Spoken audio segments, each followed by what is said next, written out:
You are on bond for murder, and you've now picked up an assault case. You're facing up to a year in jail and or a $4,000 fine. We're going to do probably. Whoa, pause for a second. Did you catch that? The defendant is already out on bond for murder and now facing a brand new assault charge. Judges take bond violations very seriously, because being out on bond is basically a second chance. Viewers, what do you think? Should defendants get another bond after breaking the first one? Comment below.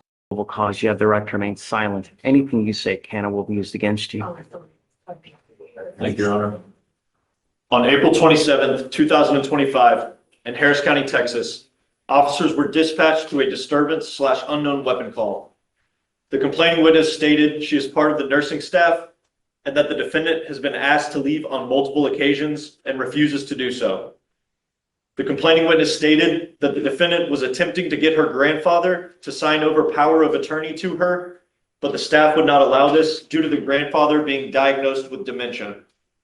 The complaining witness stated that the defendant used force on the complaining witness to get her to leave the grandfather's room. The complaining witness states that the defendant put her hands on the complaining witness's face and pushed it back. The defendant was positively identified by the complaining witness and her Texas ID number. You say that there was any pain? She pushed in the face. This is an assault, right? There has to be some kind of injury or pain. She did state that she felt pain in the dim summary. Okay. Ms. Taylor, I'm going to find that there's sufficient probable cause to go forward with the case. Now, you're saying there's a bond violation in this case? Yes, Judge, it's in the. Michael, have you seen this? And how did you already get appointed to this case?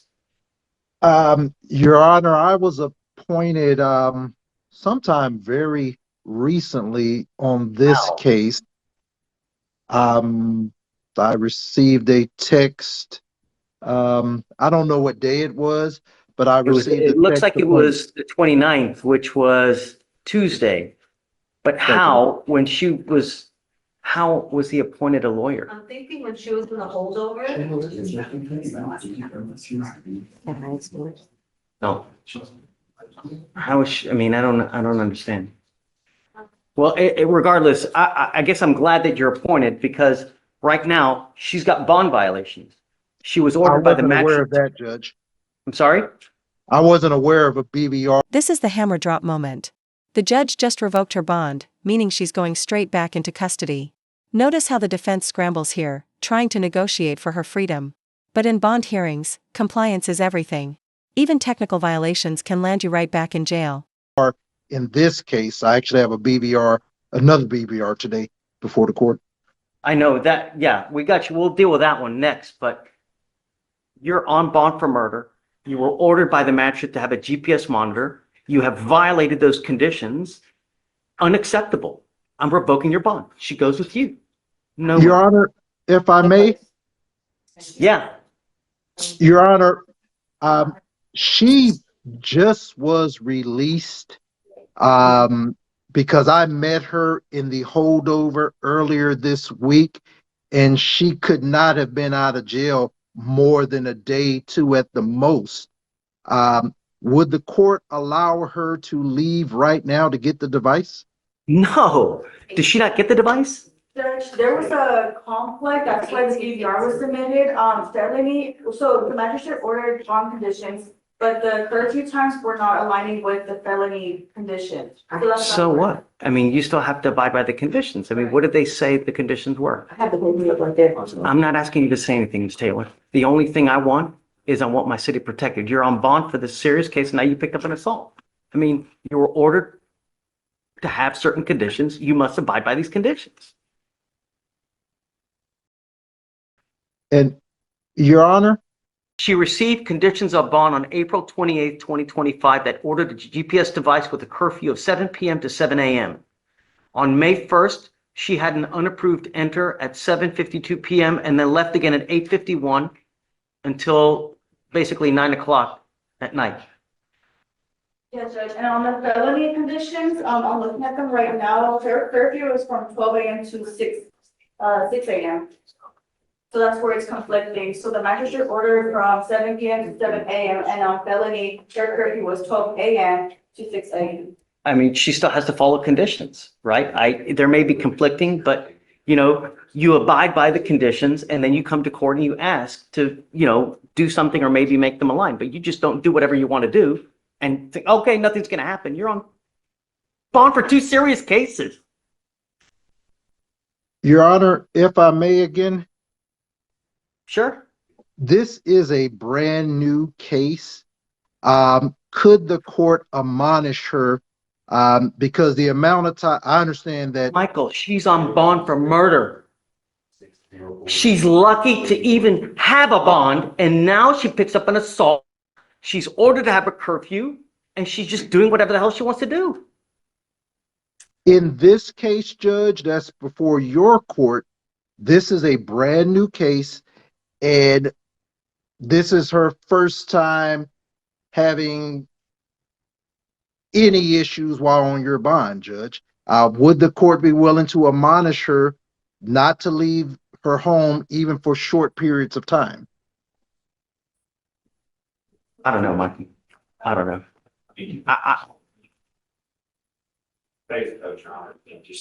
And my assumption is we're going to reach out to Melanie. My assumption is there's a BVR valve for that too. So I don't know what her comment looks like, but. I don't know, Michael. I'm going to stew on it for a while. You Yes, want to Your talk about your other BVR? Or wait, hold on a second. Sorry, let me just finish with the arraignments. Give me 2 seconds and then we're Honor. almost No done. problem, Judge. Good morning, Mr. Randolph. Good morning.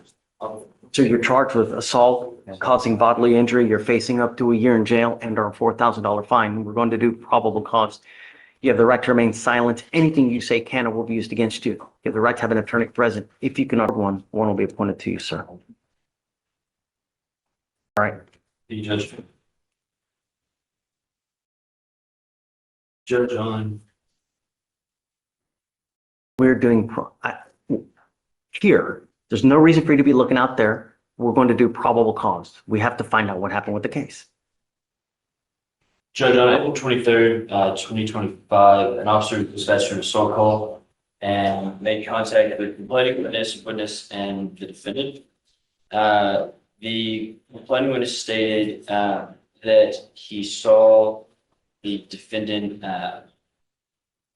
talking to and following a witness, and the witness then started to run away and observed the defendant to chase after the witness. The complaining witness then got in between the defendant and the complaining witness, and the defendant then struck the complaining witness with a closed fist. The complaining witness said he felt pain, and they grabbed the defendant and they proceeded to grapple until security arrived. The witness stated that she did not know the defendant and that her and her friend walked past the defendant on the street. The defendant then began to verbally harass them and started to get verbally aggressive.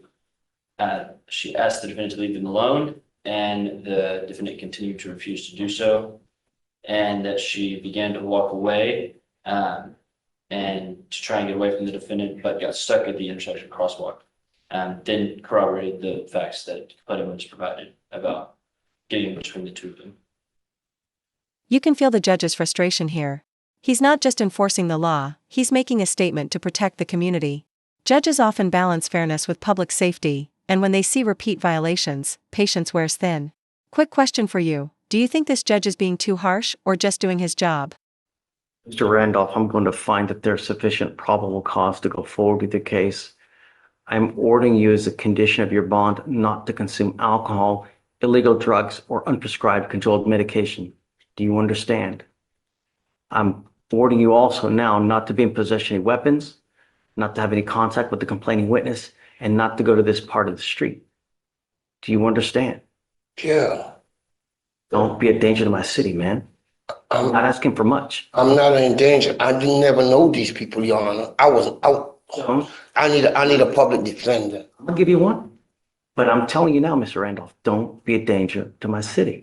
I was never in danger. Just I don't intend to be in danger either. All I want. I want my streets safe. It And was in danger to me, and that's why I'm showing up today. I'm going to protect my streets at all costs. You Thank you. Can you understand? protect me from these kind of people?